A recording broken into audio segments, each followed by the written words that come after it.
우리 다 같이 다시 한번 성경을 찾아보도록 할까요? 그냥 성경을 찾지 말고 여러분들 성경책 표지 맨 뒤에 십계명을 한번 좀 찾아보세요. 모두 다 십계명.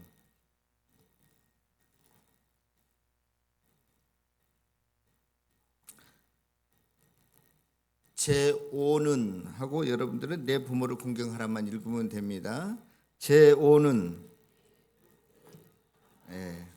제가 손 들라고 하지는 않겠지만 마음속으로 제가 질문을 할 텐데 그 중에 하나를 여러분들 골라보세요.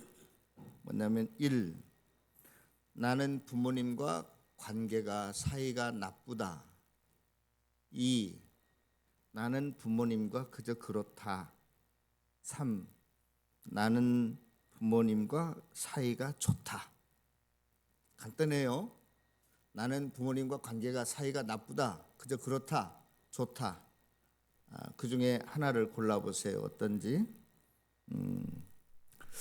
여러분 점수를 준다면 1점이에요. 2점이에요. 3점이에요.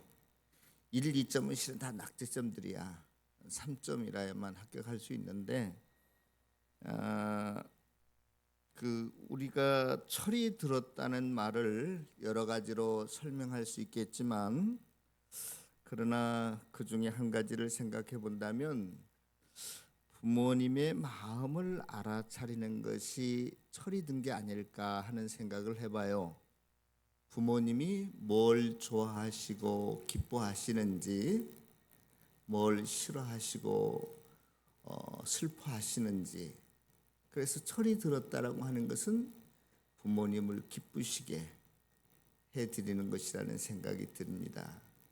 이것을 신앙적인 측면에서 이야기한다면 하나님 아버지가 무엇을 좋아하시는지 기뻐하시는지 그것을 생각해보고 그대로 사는 것, 신앙에 철이 든 사람이 아닌가 하는 생각을 해봅니다.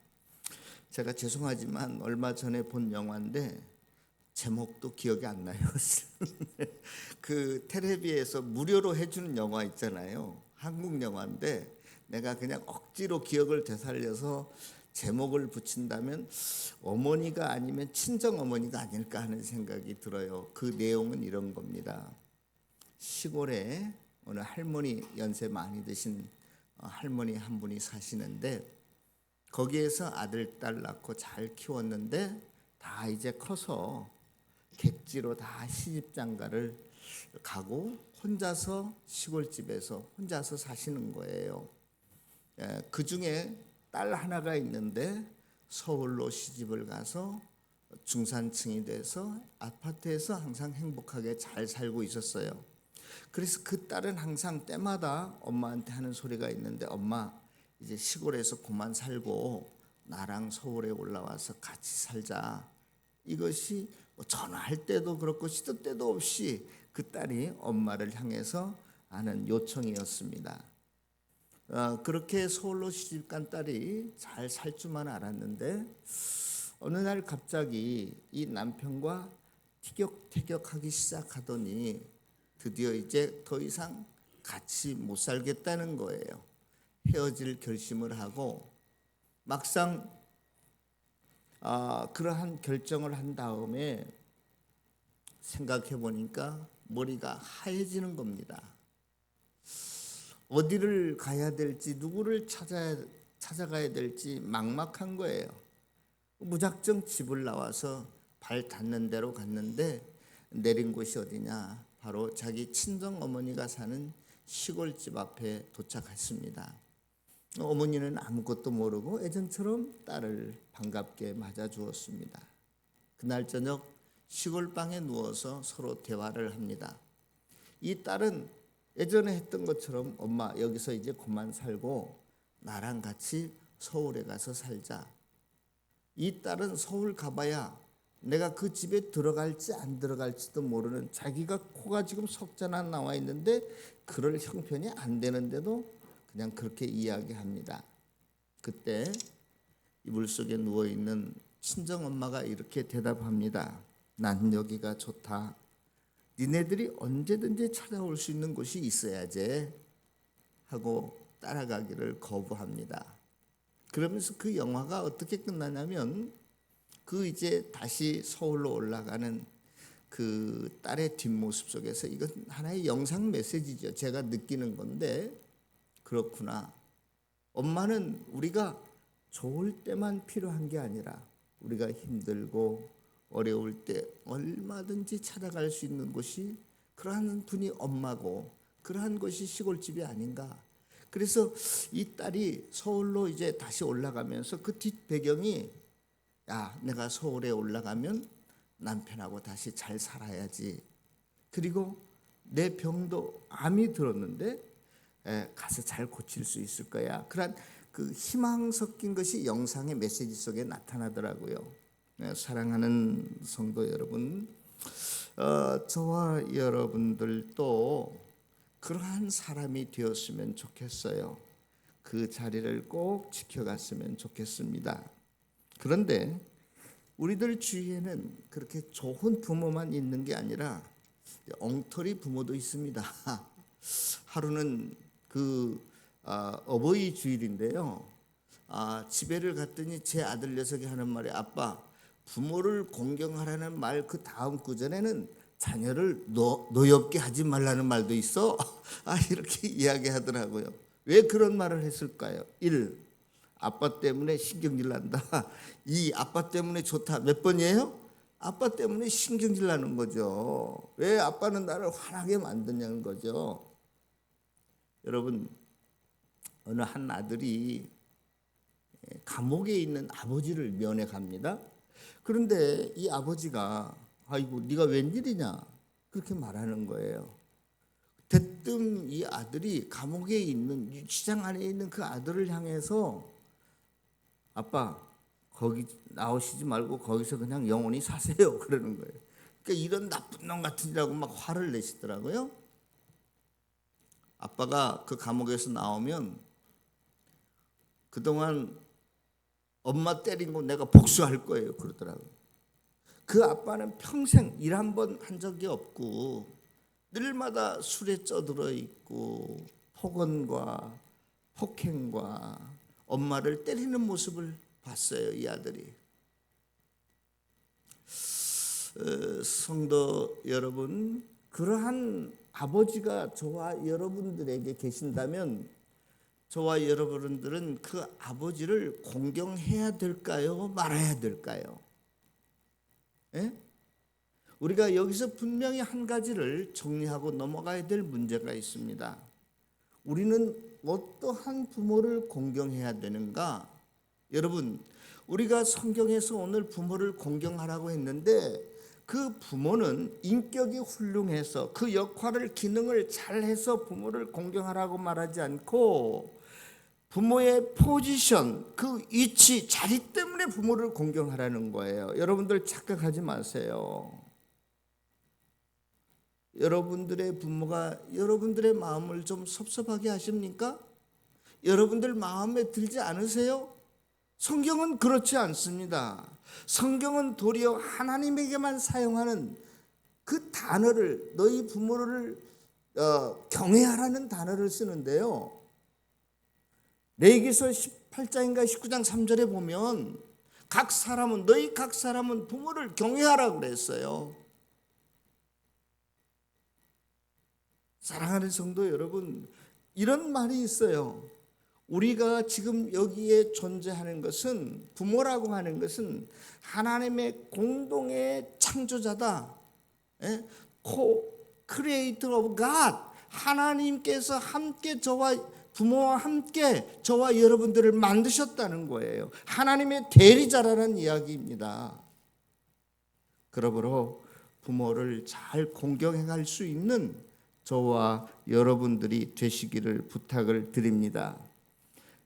성경에서 부모 공경은 단순히 효를 강조하기 위한 게 아니에요.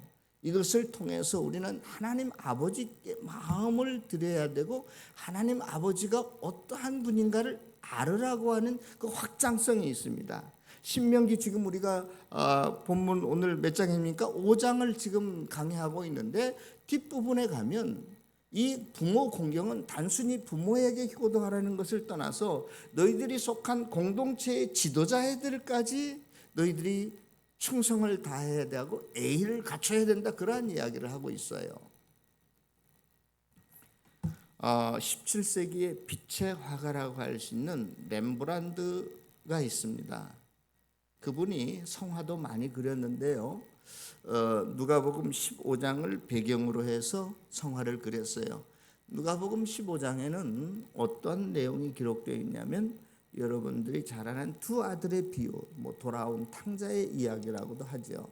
그 그림을 보면 어떠한 내용이냐면 아버지가 책상에 앞에 앉아서 무엇인가 문서 종이에 지금 글을 사인을 하려고 하는 듯한, 그러면서 아버지의 표정이 굉장히 신중합니다. 그런데 옆에 있던 둘째 아들이 뭐가 급했는지 지금 펜을 짚고 있는 아버지의 손을 그 위에다 얹고 빨리 하라고 재촉하는 듯한 그러한 모습이고, 이 사인만 끝나면 창밖에 말 한 마리가 묶여 있는데 그걸 빨리 타고 이제 갈 준비까지 다 끝내요. 그런데 그 옆에는 또 큰아들이 있어가지고 아주 못마땅한 걱정스러운 표정을 짓고 있어요. 내 재산이 저놈한테 더 많이 가면 어떻게 할까, 이러한 걱정으로. 여러분, 그런데요, 그 아버지가 이 둘째 아들놈이 나가서 허랑방탕하고 다 거지꼴이 되어서 돌아올 것을 알았을까요? 몰랐을까요? 네? 몰랐어요? 다 알았어요. 그런데도 왜 허락을 합니까? 유대 나라에 의하면 재산을 자식에게 물려는 주지만 언제 물려주냐면 아버지가 돌아가신 다음에 물려줘요. 그런데 이놈은 아버지를 아주 죽은 자 취급하고 지금 달라는 거예요. 이런 불효막심한 놈이 없어요. 그런데도 아버지는 또 이거 재산 탕진하고 다시 돌아올 걸 알면서도 사인을 해줍니다. 유산을 분배해줘요. 왜 그랬을까요? 뜨거운 맛을 봐야 불이 위험한 줄 알게 하기 위해서 그랬을까요? 물론 그런 것도 있을 거예요. 그런데 여러분, 자식은요, 집을 나가야 들어올 수 있습니다. 자식이 미처 생각하지 못한 것까지도 우리의 부모는 그 모든 것을 생각하시는 분이에요. 하나님께서 저와 여러분들이 하나님의 곁을 자꾸 떠나고자 할 때, 하나님 아버지의 곁에서 자꾸 멀어지고자 할 때 하나님께서 마음은 슬프시지만 그것을 일시적으로 허용하시는 것은 다시 돌아오기 위한 것입니다. 그러므로 우리는 부모님을 통해서 항상 하나님 아버지의 마음을 생각하고 이해하고 하나님의 사랑을 깨닫는 저와 여러분들이 됐으면 좋겠습니다. 자, 문제는 뭐냐면 왜 뜬금없이 십계명 속에 지금까지는 하나님과 인간과의 관계를 이 4계명까지 잘 하더니 5계명, 인간과 인간의 관계를 설정하면서 제 5계명의 부모를 공경하라고 했을까? 이상하지 않으세요? 아니, 왜 뜬금없이 갑자기 부모를 공경하라고 했을까? 여러분들이 이 당시 상황으로 돌아가야 될 필요가 있습니다. 여러분, 우리나라에 예전에 고려장이 뭔 줄 아시죠? 이 중국의 사기에 나오는 건데 그 당시 우리나라의 부여와 고려의 장례 풍속을 소개하면서 고려라고 하는 나라는 자기 부모가 나이가 많이 들면 깊은 구덩이에 그냥 산 사람을 던져 넣어요. 그래서 거기서 굶어 돌아가시면 다시 꺼내서 장례를 치르거나 또한 먼 지방이나 먼 이웃 나라에까지 가서 부모를 버리고 오는 것을 고려인들이 행하는 장례 풍속이다, 이렇게 소개하고 있어요. 왜 그랬을까요?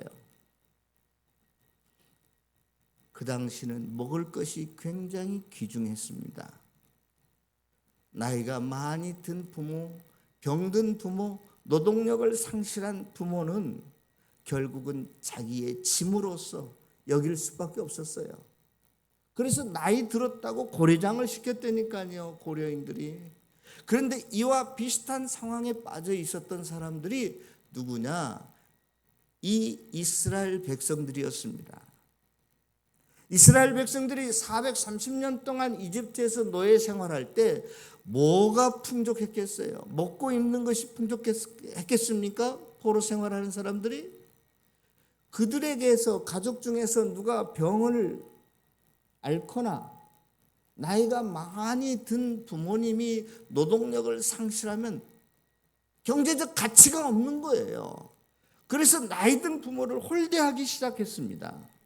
그 일을 잘하고 있는데 법 규정을 만들어서 말로만 해도 잘 들으면 그게 괜찮은 건데 그걸 법 규정까지 십계명에 넣어서 부모를 공경하라고 하는 것은 그 당시 사회상이 부모에 대한 너무나 홀대가 심한 거였어요. 부모를 막 갖다 버리는 거예요. 부모가 노동력을 상실했다고 해서 내 짐이 된다고 해서 부모를 업신여기는 거예요. 부모를 공경해야 되는데 말로 해서 안 들으니까 아예 법으로 내 5계명을 넣어서 너희들이 부모를 꼭 공경해야 돼. 이것이 옳으니라.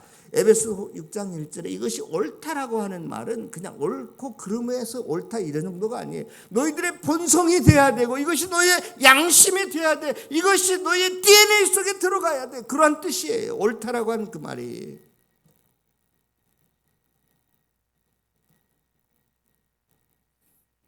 사랑하는 성도 여러분, 여러분들이 부모님을 잘 공경하고 있습니까? 제가 지난주에도 말씀을 드렸죠.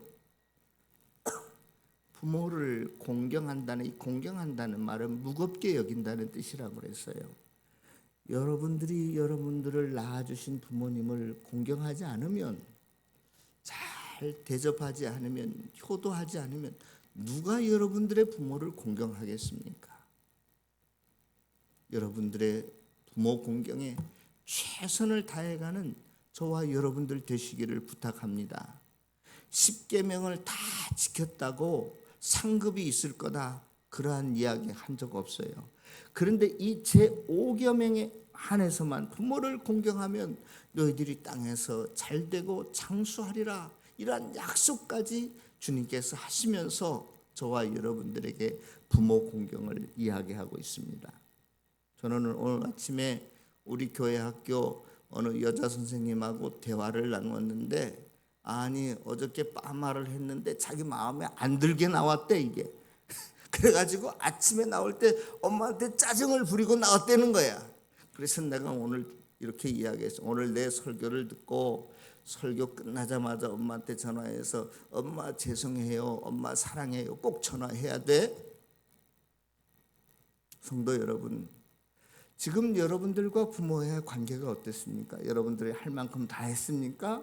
어떤 사람은 돈 몇 푼 주면서 자기가 할 일 다 한 것처럼 나는 둘째야, 나는 셋째야, 더 이상 할 필요 없어, 이 따위의 생각을 가지고 계신 분들 계세요?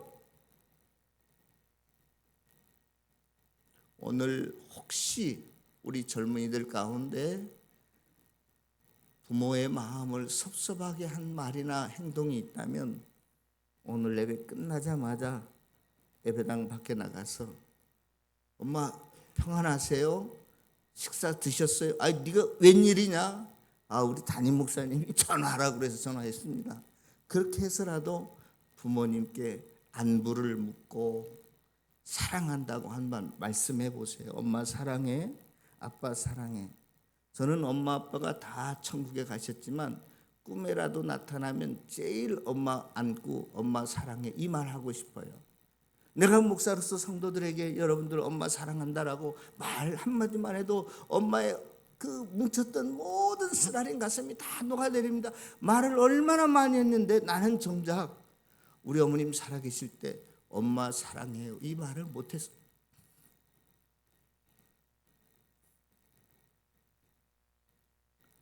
여러분들은 꼭 부모를 사랑하는, 존경하는,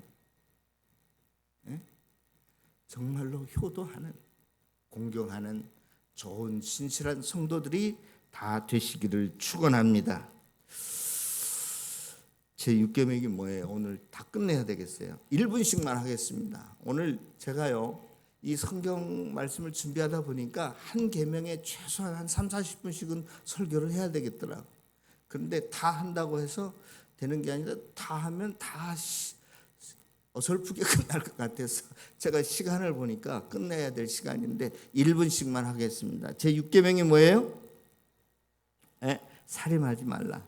부모님 공경하라는 말에는 제일 우리가 걸리는 게 많은데 여기서 제일 우리가 부담 없는 게 살인하지 말라는, 살인한 사람은 제가 한 분도 안 계시는 줄 알고 있어요. 그래서 제일 그냥 설렁설렁 넘어가기 쉬운데 실은 우리가 역사적인 배경을 살펴보면 20세기에 들어와서 지구의 인구가 약 1억 8천만 명이 공식적으로 죽었다고 그래요. 왜냐하면 대부분 이 살인 때문에 뭐 나치랄지 뭐 세계 1, 2차 세계대전이랄지 마오쩌둥이랄지 스탈린 뭐 이런 사람들, 일제 이런 사람들, 6.25 전쟁 이런 것들 때문에 인구가 굉장히 많이 죽임을 당했는데요. 여러분들은 어떻게 생각하십니까? 나는 누구도 살인하지 않았으니까 이 계명에서 자유스럽다 그렇게 생각할지 모르지만 이 다음에 신명기 22장 8절에 보면 너희들이 지붕을 만들 때 난간을 만들으라고 그래요. 왜 난간을 만들라고 그러죠? 지붕에서 이렇게 떨어지지 않도록 이렇게 잘 그 보호 장치를 하라는 거예요. 그래서 이 부분을 대부분 신학자들은 사회적인 안전망을 구축하는 것이라고 해석합니다. 여러분, 사회적으로 크고 작은 많은 사건 사고들이 있는데 몇 년 전에 우리나라에 세월호 사건이 일어났지 않습니까? 어린 생명들이 많이 바다에 수장되어서 안타까운 사건이 있었는데 그 수백 명이 죽었을 때 그런 사고의 원인을 여러 가지로 규명했지만 결국은 그걸 따지고 올라가 보니까 뭐에 다 걸려있는 문제냐? 생명을 경시하거나 돈에 걸려있는 문제였어요. 무슨 다리가 무너진다든지 이런 게 다 거기에 걸려있단 말이에요. 그러므로 저와 여러분들은 내가 직접적으로 누구를 죽이지 않았기 때문에 여기서 자유롭다, 나는 살인하지 않았어 이렇게 생각을 하는지 모르겠지만 그러한 사회 구성원의 한 사람으로서 사회적인 여러 가지 그 큰 이슈들, 불행한 사건들이 일어났을 때마다 내일이 나는 상관이 없어 그렇게 생각하면 안 되고 우리 모두의 공동 정범이다 이런 생각을 가져야 되고 그 다음에 우리가 그런 책임을 다할 수 있는 사람이 되어야 한다라고 하는 것 한 가지 말씀드리고 싶습니다. 그 다음에 여러분들 이 말씀 잘 아시죠? 출애굽기에 나오는 말씀인데 어미의 젖에다가 새끼를 삶지 말라. 뉘앙스는 분명히 아주 무자비한 일을 하지 말라, 생명을 중하게 여기라, 살인하지 말라 이런 생각이 드는데요. 이 부분도 여러분들이 겉으로만 그렇게 이해하고 있지 실제적으로 이 본문의 의미를 잘 알고 들어가면 전혀 다른 뉘앙스예요. 다른 의미예요. 지금 출애굽기 20장은 어떠한 것이냐? 이스라엘 백성들이 애굽에서 나왔어요. 그런데 실은 오늘날까지 이스라엘 백성들의 요리법 중에는 어미의 젖을 가지고 새끼를 삶아먹는 요리법이 없습니다. 그런 걸 보면 너희들이 앞으로 이방인들과 섞여 살 텐데 이방인들 가나안에 들어가면 가나안 풍속 중에 하나가 요리 만드는 풍속 중에 하나가 어미의 젖을 가지고 새끼를 삶아먹는 그러한 요리법이 있을 거야. 그래서 너희들 그거 하지 마라. 그렇게도 생각해 볼 수 있어요. 그런데 이 이야기를 하면서 어떤 이야기를 하냐면 뜬금없이 너희들이 유월절을 잘 지켜라, 매추절을 잘 지켜라, 시장절을 잘 지켜라 이런 거예요. 이게 무슨 뜻인 줄 아세요? 왜 이것과 뜬금없이 어미 젖을 가지고 새끼를 삶아먹지 말라 이런 이야기를 했을까?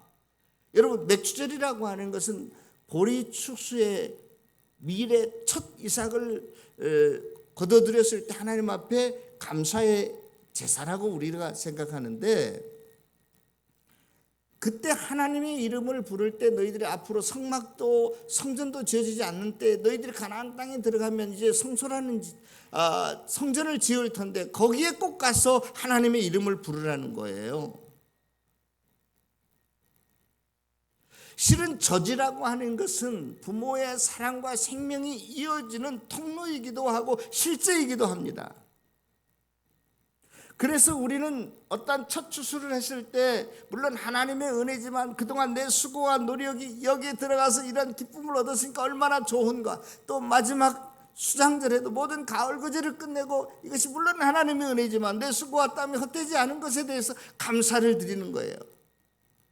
이것은 곧 무엇이냐? 내 생각과 내 인생의 목표와 내가 한 걸음 한 걸음 더 가까이 나아가는 거예요. 그래서 그것으로 만족해하는 거예요. 이 땅의 것으로 인해서.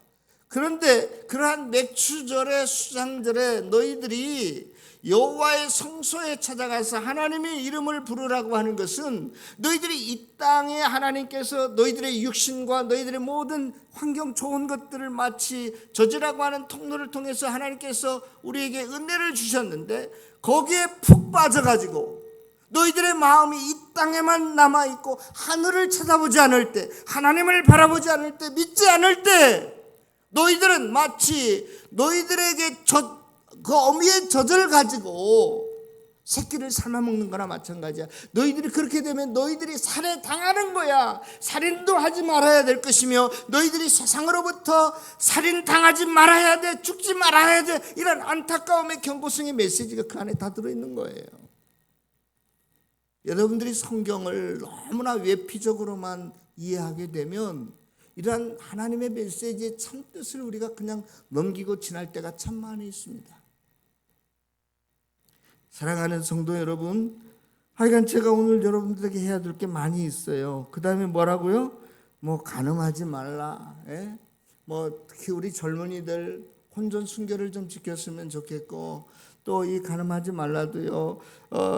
요즘은 부부 울타리 안에서 이런 관계를 갖는 게 다 간음이지만 뭡니까? 부부라는 게 남자끼리도 같이 살고 여자끼리도 같이 살아요. 민주주의의 발전은 이제 소수의 의견을 존중하는 건데 동성애 인정하라는 거 아니에요. 이러한 세상의 세속의 가치관이요. 이제는 성경과는 왜곡된 삐뚤어진 가치관이 있어서 부부가 과연 뭔가 이러한 문제 얼마나 복잡한 문제들이 여기에 다 얽혀 있는지 몰라요.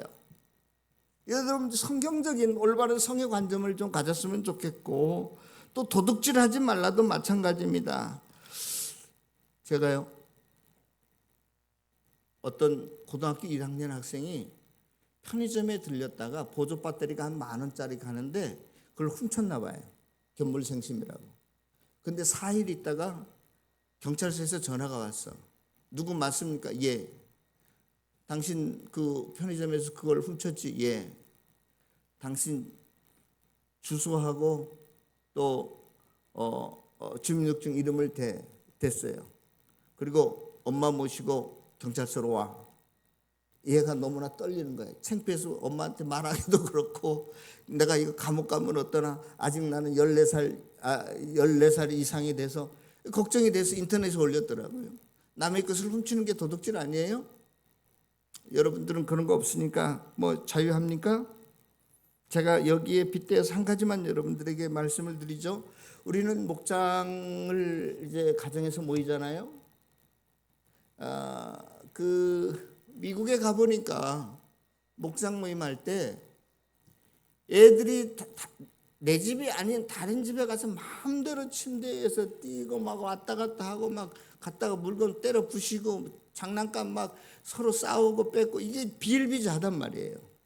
근데 가정교회에서는 분명히 수칙을 어린이 목장의 수칙을 정했어요. 어떻게 정했냐? 어느 집을 가든지 그 집에 뭘 사용하려고 할 때는 절대로 네 마음대로 하지 말고 주인의 승낙을 받은 다음에 해라.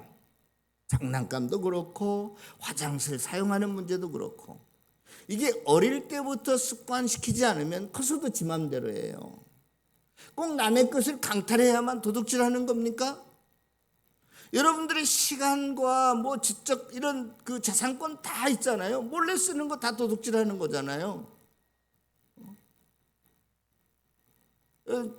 이 도둑질하지 말라는 것도요. 제가 여러분들에게 할 이야기가 많이 있어요. 특별히 우리는 가정교회를 하니까 여러분들이 어느 가정에 들어가서 올바른 예의를 잘 지켰으면 좋겠다. 남의 것을 몰래 이용하는 것도 도둑질이야. 알겠습니까? 꼭 다른 사람의 것, 내 것이 아닌 다른 사람의 것을 사용할 때는 그 주인의 허락을 받고 사용하는 방법을 어릴 때부터 가르치기를 바랍니다. 마지막으로 거짓 증거하지 말라. 이거 거짓말 하지 말라는 게 아니에요. 뭐 하지 말라? 물론 거짓 증거는 거짓말도 포함될 수 있지만 오늘날에는 혈흔이나 머리카락 하나만 있어도 DNA를 분석해서 과학적인 수사 방법이 많이 발달해서 다 범인을 추적하고 체포할 수 있습니다. 그런데 지금부터 한 3,000년, 4,000년 전에는 결정적인 단서가 증거가 있어야 되는데 그 증거가 누구냐? 증인이 필요한 거예요. 이 거짓 증거라고 하는 것은 일반 세속에서 사용하는 그런 거짓말이 아니라 법정에서 사용하는 단어예요. 한 사람 바보 만들고 범인 만드는 건 쉬워요. 이스라엘 법에 두 사람의 증인만 있으면, 거짓 증거만 있으면 그 사람 어디에? 감옥 보낼 수도 있어요. 살인자도 나 살인 안 했어 발뺌할 수 있어요. 그런 거 하지 말라는 거예요. 한 가지 더, 제가 일반적으로 여러분들에게 말씀드릴 때 우리는 항상 상대적 약자편에서 해야 된다. 그게 기독교 정신이다 그랬지만 실제적으로 이야기합시다. CEO와 신입사원과 싸우면 우리 누구 편 들어야 돼요? 신입사원? 강자와 약자와 싸우면 우리 누구 편 들어야 돼요? 담임 목사하고 성도하고 싸우면 누가 죽일 놈이에요? 담임 목사가 죽일 놈이잖아요. 저는 그렇지만 다른 교회 담임 목사는 좋은 목사님들이 많아요. 제가 하고 싶은 말은 뭐냐? 공정하게 해야 된다는 거야.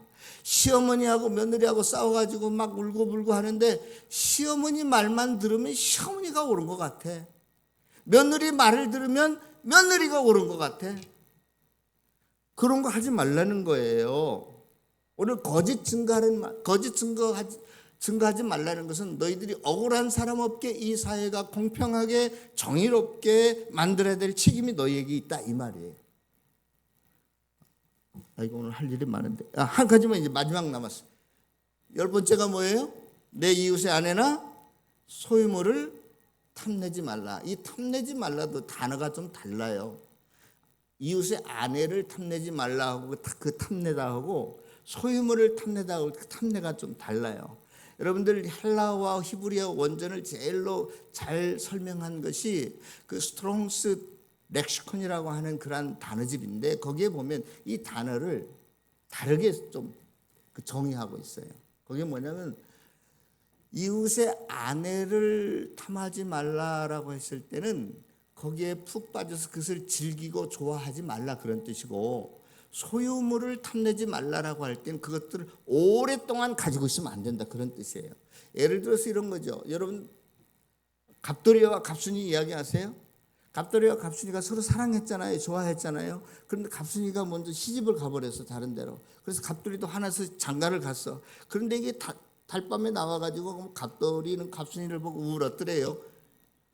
이런 거 안 된다 이거예요. 에? 우리 신학교 다닐 때 기독교 윤리학 선생님이 미국 사람이었어요. 그때 벌써 한 40년 전에는 항상 이렇게 말했어요. 이 한국 여자들은 뭔가 잘못됐대. 그래서 뭐가 잘못됐습니까? 그랬더니 자기가 좋아하는 사람 하나님이 예비해 놓고 준비해 놓은 신랑감이 있는데 그 앞에서도 안 그런 척하고 그런다는 거야. 내숭 떤다는 거야.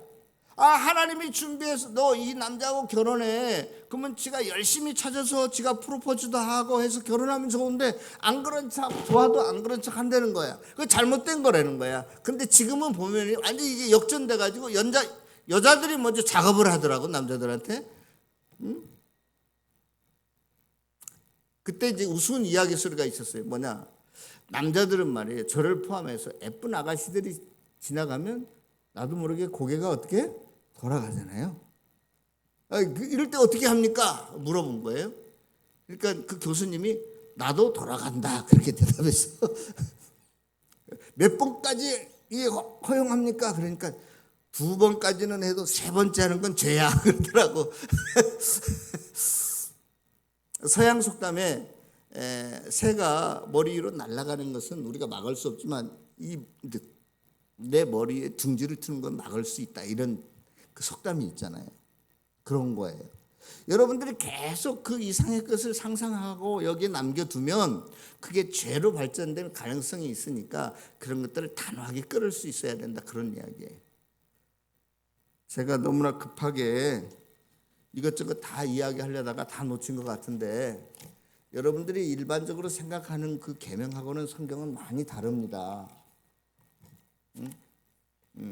결국 결론을 하여간 맺어야 되겠습니다. 왜 우리 주님께서 이 십계명을 저와 여러분들에게 주셨는가? 행복을 위해서 잘 살라고 주셨다라고 이야기했죠. 분명히 십계명은 하나님의 나라의 모습인데 그 모습의 그림자로 모형으로 이 세상을 그렇게 만들라라고 주신 하나의 원리이고 수칙이고 하나의 수단이고 방법으로 주셨어요. 그래서 저와 여러분들이 이 십계명을 통해서 하나님께서 이 땅에 이루고자 하는 사회, 국가, 목장, 가정을 이루는 도구로 사용할 수 있기를 바랍니다. 그래서 이 십계명을 잘 준수하고 지킴으로 여러분들이 하나님의 나라의 운동에 참여하시고 여러분들이 계시는 살고 있는 동네마다 골목마다 하나님의 나라를 이루어가는 귀한 성도들이 다 되시기를 다시 한번 주님의 이름으로 축원합니다. 기도하겠습니다.